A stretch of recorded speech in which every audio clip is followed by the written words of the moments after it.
नमस्कार दोस्तों, target forum में आपका स्वागत है। और आज हम डिस्कस करेंगे, एक छोटा सा टॉपिक है। यहाँ से सवाल एग्जाम में पूछा जाता है और संभावना, यदि इंडिया पॉलिटी सिलेबस में है तो इस टॉपिक से, इस संविधान संशोधन से सवाल पूछने की प्रबल संभावना रहती है कि इससे सवाल पूछा जाए। तो इससे जो सवाल बनेगा वो इसके डायमेंशन देखो कि पहले तो ये देखो कि 42वां संविधान संशोधन अधिनियम 1976, 1976, इससे सवाल पूछने का जो तरीका है, या तो सवाल पूछेंगे वो प्रस्तावना,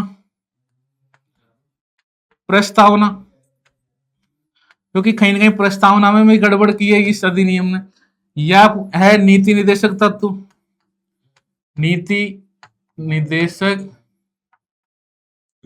तत्व, इससे सवाल पूछें, या खुद इस संविधान, इसके बारे में पूछ लेंगे, संशोधन के बारे में, या खुद ही स्वयं में ही है ये अपने आप में। तो ये जो है, इसको मिनी संविधान संशोधन बोला जाता है, मिनी संविधान भी बोला जाता है इसको, मिनी मिनी संविधान, क्योंकि इसमें संशोधन इतना हुआ कि इसको मिनी संविधान बोल दिया। हम तो छोटा सा जो पार्ट है वो लेके आए हैं ताकि 5 मिनट में आपको चीजें याद हो जाए। हम बात करते हैं कि प्रस्तावना की। तो प्रस्तावना में पहले क्या था, जब संविधान लागू हुआ था तब ये लाइन थी, संप्रभु लोकतांत्रिक गणराज्य, संप्रभु लोकतांत्रिक गणराज्य। लेकिन इन्होंने क्या किया कि इस संविधान संशोधन जब हुआ तो संप्रभु के साथ साथ इन्होंने एक वर्ड तो ये जोड़ा समाजवादी, दूसरा जोड़ा धर्मनिरपेक्ष, और तीसरा शब्द जोड़ा इन्होंने अखंडता, अखंडता। तो प्रस्तावना में कई बार, प्रस्तावना यदि टॉपिक दिया हुआ है तो यहाँ ये जो सवाल, ये शब्द है, कहीं ना कहीं शब्द ये पूछेंगे। 42 संविधान संशोधन आएगा, 1976 डेट आएगी। प्रस्तावना में ये जब संविधान लागू हुआ था 26 जनवरी 1950, तो ये प्रस्तावना, हम भारत को संप्रभु लोकतंत्र गणराज्य बनाएंगे 1976 से पहले। आज हम भारत को प्रभुत्व संपन्न समाजवादी धर्मनिरपेक्ष लोकतांत्रिक गणराज्य बनाएंगे। 1976 के बाद में क्या बनाएंगे? प्रभुत्व संपन्न समाजवादी धर्मनिरपेक्ष लोकतांत्रिक गणराज्य। 1976 से पहले संप्रभु, हम भारत के लोग भारत को संप्रभु लोकतांत्रिक गणराज्य बनाएंगे। तीन वर्ड थे, अभी कितने? 5 वर्ड। तो ये आपको इसी क्रम में ध्यान रखना है, ये एग्जाम में पूछता है। और राष्ट्र की एकता और अखंडता के लिए इन्होंने क्या किया? एक अखंडता वर्ड जोड़ दिया। राष्ट्र की एकता शब्दों के साथ साथ राष्ट्र की एकता और अखंडता, एकता तो थी लेकिन अखंडता, अखंडता का मतलब होता है अखंड भारत। अखंड भारत का मतलब भारत का कोई भी हिस्सा टूट नहीं सकता, भारत पूरा अखंड है, एक है, यूनिटी है, भारत से कोई अलग नहीं हो सकता। तो ये अखंड भारत बना दिए। तो ये कब जोड़े गए? 42वें संविधान संशोधन में हमने ये वर्ड जोड़े गए। अब हम बात करते हैं 7वीं अनुसूची। ये इंपॉर्टेंट है, 7वीं अनुसूची। 7वीं अनुसूची में 5 विषय है जिनमें इन्होंने गड़बड़ किया। एक तो शिक्षा, एक वन, एक वजन और माप, वन्य जीव, पक्षी और न्याय प्रशासन। ये 5 के 5 पॉइंट है, फैक्ट है, तथ्य है, ये आपको याद रखने हैं। यहां से जो सवाल पूछा जाएगा वो डायरेक्ट सवाल होगा, क्योंकि 4 तो 3 देगा, 3 तो इनमें से देगा और एक कोई अलग देगा, कोई भी दे देगा अलग, क्योंकि समवर्ती सूची है, संघ सूची है, राज्य सूची है, कई बहुत विषय हैं। हम पढ़ेंगे समवर्ती सूची में कितने विषय है, जैसे, और राज्य सूची में कितने विषय हैं, और केंद्रीय सूची में कितने विषय हैं। तो हम जब अनुसूचियां पढ़ेंगे तो हर टॉपिक आपको डिस्कस करेंगे। यहाँ हमारा मकसद केवल ये है कि आपको ये 5 विषय है वो याद रखना: शिक्षा, वन, वजन और मापतोल, वन्य जीव, पशु पक्षी संरक्षण और न्याय प्रशासन।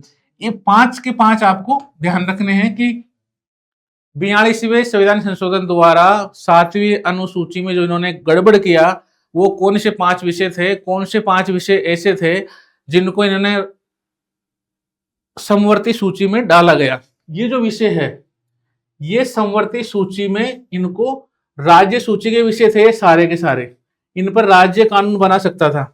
लेकिन अब इन्होंने क्या कर दिया कि इस पर केंद्र भी कानून बनाएगा और राज्य भी कानून बनाएगा, और यदि राज्य ज्यादा दिक्कत कर रहा है तो केंद्र का कानून प्रभावी होगा।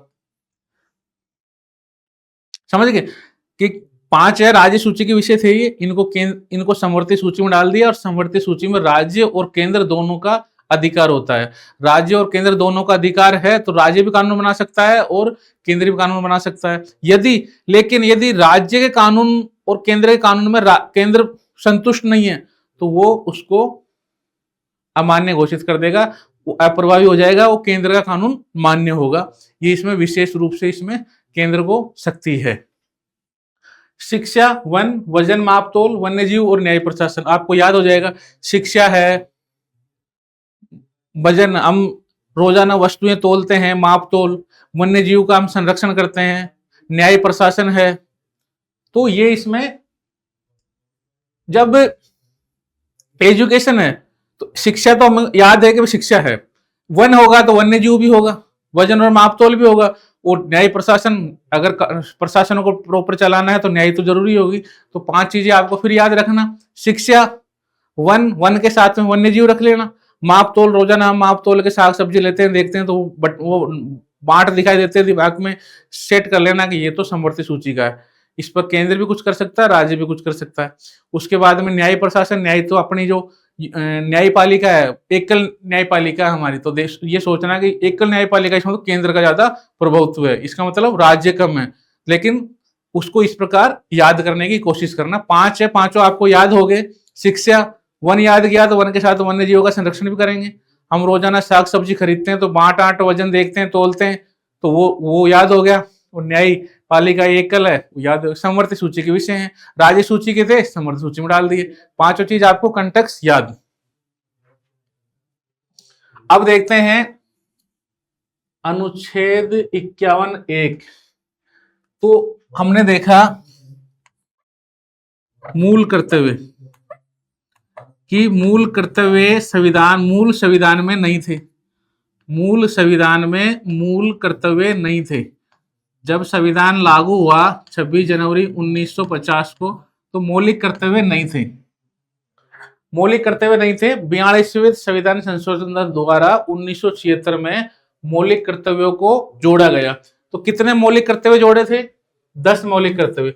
मेरी एक वीडियो देखना, उसमें मैंने लिखा रखा सरदार स्वर्ण सिंह समिति। उस समिति ने सरदार स्वर्ण सिंह समिति, इस समिति ने मूल कर्तव्यों को संविधान में जोड़ने की सिफारिश की थी, और इस सिफारिश के आधार पर मूल कर्तव्य जोड़े गए। इसने 8 मूल कर्तव्यों की सिफारिश की थी और हमने जोड़े 10, यानी 2 एक्स्ट्रा और हमने ऐड किए। मौलिक कर्तव्य सरदार स्वर्ण सिंह समिति 1976 में ये गठन किया था इस समिति का, कि भाई मूल कर्तव्य इसने सिफारिश की थी, और 42वें संविधान संशोधन के तहत हमने ये जोड़ा गया। ये आपको ध्यान रखना है। 10 मूल कर्तव्य अनुच्छेद 51(a) में। अनुच्छेद भी याद रखना इंपॉर्टेंट है। वो जब सवाल पूछेगा तो ये अनुच्छेद को चेंज कर देगा। हो सकता है 51 की जगह वो 50 कर दे, 48 कर दे, या 52 कर दे। तो अनुच्छेद भी इंपॉर्टेंट है, 42 डेट भी इंपॉर्टेंट है, 1976 भी इंपॉर्टेंट। ये फैक्ट है इसके, ये काफी महत्वपूर्ण है। एग्जाम में इनसे सवाल, हर वर्ड से सवाल बनते हैं, और लाइन में भी, कथन के रूप में भी सवाल बनाए जा सकते हैं। तो ये आपको डेट ध्यान रखनी है। अब हम बात करते हैं संसद में इसमें क्या गड़बड़ की? संसद में इसने की कि राष्ट्रपति को मंत्रिमंडल की सलाह मानने के लिए बाध्य किया गया। स्टार लगा लो। वर्तमान में क्या है कि संसद ने कोई भी विधेयक बना के राष्ट्रपति के पास भेजा, तो राष्ट्रपति उस सलाह को या तो मानेगा या साइन करेगा। मानेगा तो साइन करेगा, तो वो कानून बन जाएगा, या उसको वापस भेज देगा कि एक बार वापस भेजो, इस पर डिस्कस करो, और अगर फिर क्या है इसमें तो वापस मेरे पास भेजो, तो साइन करेगा वो। दूसरा है कि वो कुछ नहीं, आज्ञा भी दे, बस सो रहा है। एक ये भी सुविधा है, क्या करेगा, चुप।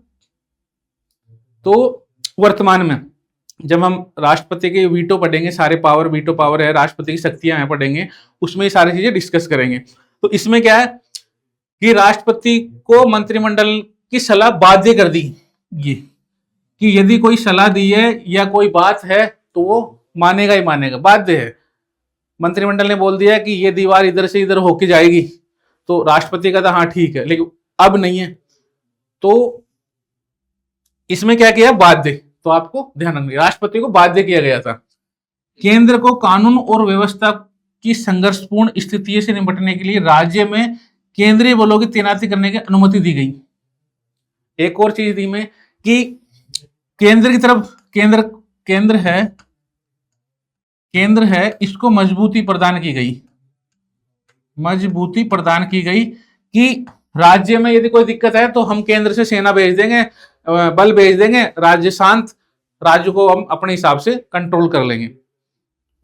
यह अनुच्छेद पूछ सकता है 257A कि किस अनुच्छेद के तहत केंद्र राज्य में सैन्य बलों की तैनाती करता है, कर सकता है, स्थिति को नॉर्मल करने के लिए। तो ये इंपोर्टेंट है, काफी महत्वपूर्ण है ये 257A, ये आपको ध्यान रखना है। फिर हम देखते हैं लोकसभा। लोकसभा अध्यक्ष और प्रधानमंत्री को विशेष विवेकाधीन शक्ति प्रदान की गई। कौन सा अनुच्छेद, 329, 329A के तहत लोकसभा अध्यक्ष और प्रधानमंत्री को विशेष स्वैच्छिक शक्तियां दी गई। वर्तमान में ये शक्तियां स्वैच्छिक नहीं है, ये हम प्रधानमंत्री मंत्री में पढ़ेंगे तब हम इसको समझेंगे। अभी हम केवल इतना ही डिस्कस करेंगे कि 229 जो अनुच्छेद है इसके तहत विशेष, क्योंकि इस समय इंदिरा गांधी प्रधानमंत्री थी भारत की, तो कहीं ना कहीं सत्ता को मजबूत करने के लिए भारत को राज्य है उन पर डिसीजन जल्दी या फास्ट डिसीजन लेने के लिए उन्होंने ये किया।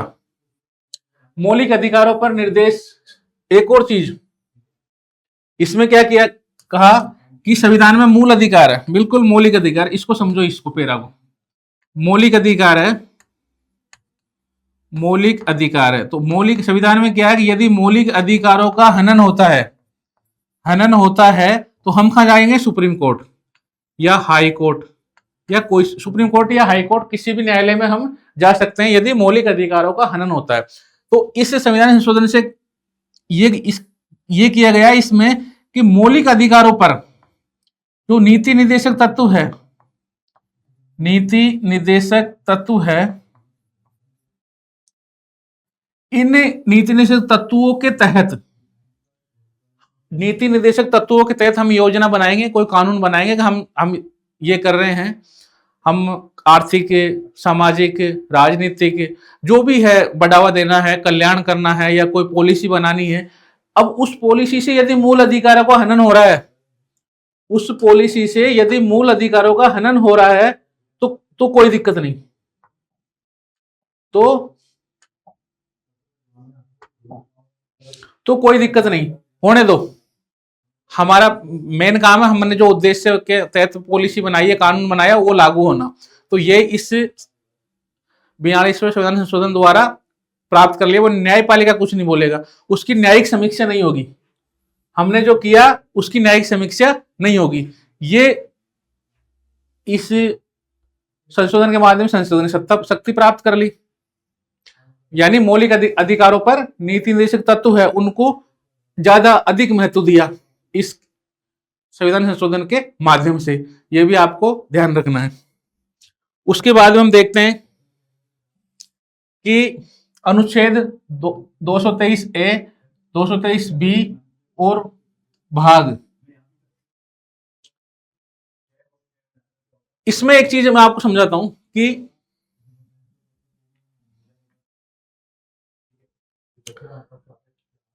ये जो अनुच्छेद 323A है और 323B और ये भाग 14, ये जो प्रशासनिक मामलों में निपटने वाले न्यायाधिकरण है और अन्य मामलों के लिए न्यायाधिकरण शीर्षक से जोड़ा गया। अब एक और चीज है कि देश में जो प्रशासन है, इसको ऐसे समझो, देश में प्रशासनिक अधिकारी है, इनका एक अलग न्यायालय है, अलग न्यायालय। यदि किसी भी प्रशासनिक अधिकारी को कोई भी सरकार के द्वारा कोई दिक्कत होती है तो वो जो प्रशासनिक न्यायाधिकरण है इसमें जाके वो अपना केस, वाद या जो भी दिक्कत है वो दायर कर देता है। तो इसमें क्या किया इसने, इनको जो अन्य न्यायालय है उनके साथ जोड़ दिया गया, लिंक कर दिया गया, कहीं ना कहीं जो प्रशासनिक लॉबी है उसकी शक्तियों को कम करने के लिए। एक ये मोटा मोटा आपको ध्यान रखना है, जब हम ये पढ़ेंगे तो ये चीजें हमारे हर टॉपिक समझ में आ जाएगा। फिर हम देखते हैं कि नीति निर्देशक तत्व थे, उनमें क्या जोड़ा गया। ये थोड़ा इंपॉर्टेंट है कि 3 नए नीति निर्देशक जो तत्व है वो इसमें जोड़े गए। एक तो जोड़ा गया बच्चों के स्वस्थ और विकास के लिए अनुच्छेद 39, बच्चों का विकास करना है इसमें, तो आपको ये ध्यान रखना, बच्चों से याद होगा, बच्चों का स्वास्थ्य जो भी है, विकास हो, डेवलपमेंट हो, उनमें ये 39 जोड़ा गया नीति निर्देशक तत्व में। ऐसी कोई पॉलिसी योजना बनानी है जिसमें बच्चों ग्रोथ हो। नीति निर्देशक जो सिद्धांत है उनका मतलब यही है, उनका उद्देश्य यही है कि सरकार नीति निर्देशक तत्वों को ध्यान में रखते हुए ऐसी योजना है, ऐसी पॉलिसी है, ऐसे नियम बनाए ताकि समाज का कल्याणकारी जो समाज है, लोकतांत्रिक समाज है, उसका विकास हो, कल्याणकारी समाज है उसका उत्थान हो, अधिक से अधिक विकास हो। हम देखते हैं दूसरा, समान न्याय को बढ़ावा देना और गरीबों को मुफ्त में कानून सहायता उपलब्ध कराना, यह है 39A। समान कानून, सभी के लिए कानून समान हो, और जो समाज का एक निम्न वर्ग है, जिनकी आय कम है, निम्न आय वर्ग है, उनको कानून मुफ्त में देना। यदि कोई कोर्ट में कोई केस हो गया तो उनको वकील, कई बार उनकी आर्थिक स्थिति इतनी कमजोर होती है कि उनको वकील नहीं मिल पाता, तो सरकार ने बोला कि नहीं, वकील हम देंगे, हम प्रोवाइड करेंगे इसको केस लड़ने के लिए। तो ये सुविधा इसमें कानून में दी गई है, ये सुविधा अच्छी भी है, इससे एक गरीब को न्याय मिलेगा। ये है 39, ये आपको ध्यान, 39A में, 39A में ये, और 39 में जोड़ा गया है कि बच्चों का विकास हो, और 39A में जोड़ा गया है कि समान न्याय और गरीबों को भी कानून, मुफ्त में कानून। 39 और 39A। अब देखो, उद्योगों के प्रबंधन में श्रमिकों की भागीदारी, बिल्कुल ये 43A। पहले तो क्या क्या कि श्रमिक श्रमिक ही रहेगा और मालिक मालिक ही रहेगा, इसके माध्यम से बोला नहीं, मालिक आप हो, हम भी मालिक बन सकते हैं, हम भी कुछ अंश इस आपके जो कंपनी है इसमें हमारी सैलरी का कुछ पैसा वो लगा देंगे, तो हम भी कहीं ना कहीं हम भी इस कंपनी के प्रबंधन के हकदार होंगे। मालिक तो हम नहीं है लेकिन प्रबंधन के हकदार, यदि उतना रेशियो हम लगाते हैं, हो सकता है कि एक दिन हम मेन जो इसकी कार्यकारी कमेटी है उसके भी हम सदस्य बन जाएं। तो इसमें यह किया गया, उद्योगों के प्रबंधन में श्रमिकों की भागीदारी को सुनिश्चित करने के लिए काम किया गया 43 कि अब हम प्रबंधन में भी भागीदारी होंगे, हम कर्मचारी नहीं, हम वर्कर ही नहीं, हम प्रबंधन में भी भागीदार होंगे। कब होंगे? जब हम कुछ अंश है जो उसमें शेयर है, जब हम खरीदते हैं। तो कौन सा अनुच्छेद? 43A। पर्यावरण की रक्षा और सुधार, बिल्कुल वन और वन्य जीव, 48A। 48A कहते हैं वन और वन्य जीव की सुरक्षा प्रदान करना। अब हमने देखा 42वां संविधान संशोधन का मोटा मोटा, आपको जो आप पढ़ोगे 42वां संविधान संशोधन, तो हमने इसको देखा मोटा मोटा कि प्रस्तावना में भी इसमें कुछ किया है, प्रस्तावना में भी इसमें कुछ वर्ड जोड़े हैं। मौलिक अधिकार के साथ भी छेड़छाड़ की है। नीति निर्देशक तत्व, नीति निर्देशक तत्व, समवर्ती सूची में भी इसने कुछ जोड़ा है या हटाया है। ठीक है, इसके बाद में कहीं ना कहीं संसद, राष्ट्रपति की शक्तियां, राष्ट्रपति, इसके बाद में प्रशासनिक जो न्यायाधिकरण है, तो इनमें इस सब में कहीं ना कहीं उपबंधों पर उलटफेर किया है। तो ये सारे के सारे जो उपबंध है, ये जब हम जैसे कि प्रस्तावना पढ़ा, जब ये आ गया, मौलिक अधिकार पढ़ेंगे, नीतित्व पढ़ेंगे, जैसे जैसे हम सबको पढ़ते जाएंगे तब भी 42 जब संविधान संशोधन आएगा और ये आपको कंटेक्स्ट याद होगा। ये जो क्लास है, ये आपका जो ये संविधान संशोधन है, ये एक मोटा मोटा आइडिया है कि इस संविधान संशोधन को कहाँ है, मेन इसकी क्या क्या तथ्य है, मेन वो है, वो तो हमने आज डिस्कस किया। अब इसको डीप में जो मिनी संविधान बोला जाता है इसको, तो ये डीप में जब हम पढ़ेंगे तो ये आपको समझ में आएगा कि मिनी संविधान क्यों बोला जाता है इसको। तो मिलते हैं नेक्स्ट क्लास में। हमारी जो पीडीएफ है, वीडियो है, हमारा टेलीग्राम चैनल है टारगेट फोरम,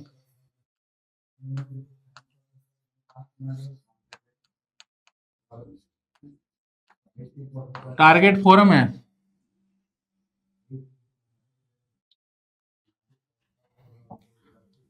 टारगेट UM, तो यहां से आप प्राप्त कर सकते हो। इसको ज्वाइन करो, यहाँ पे जो भी पीडीएफ है, क्लास नोट्स है, वो आपको यहाँ उपलब्ध होंगे। मिलते हैं नेक्स्ट क्लास में।